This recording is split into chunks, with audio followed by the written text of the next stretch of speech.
नमो नमः. तर आज आपण पंचकर्मा याची प्रोसेस बघणार आहोत. तर इथं काय आहे, इथं बघा पहिलं जी प्रोसेस आहे ती आहे सर्वांग अभ्यंग. ही दुसरी प्रोसेस आहे, इथं बघत असाल इथं आपलं चाललंय जानुबस्ती. ही तिसरी प्रोसेस आहे, हे म्हणजे शिरोधार.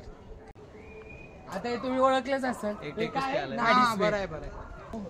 ही जी चौथी प्रोसेस आहे आणि हिचं नाव आहे पत्र पोटली स्वेद.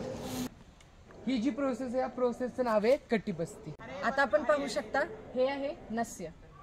ही प्रोसेस आपण बघू शकता ही आहे जलौकाचरण. याच्यामध्ये आपण लीचचा वापर करतो. ही प्रोसेस सर्वांनाच माहित आहे, ही म्हणजे बस्ती. तर आपण पंचकर्मामधली पुढची प्रोसेस बघणार आहोत पाद अभ्यांग. कर्मामधली पुढची प्रोसेस बघणार आहोत ही आहे विरेचन, ही आहे वमन.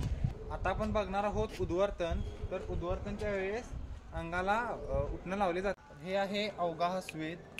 पुढची प्रोसेस आहे कर्णपूरण. याच्यामध्ये कान भरले जाते. पुढची प्रोसेस आहे सर्वांग स्वेदन. क्रियेचं नाव आहे शिरोलेप. त्याचं नाव आहे सर्वांगधारा.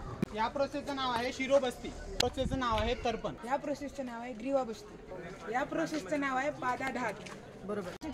पंचकर्मातील सर्वात शेवटची प्रोसेस हृदयबस्ती आहे.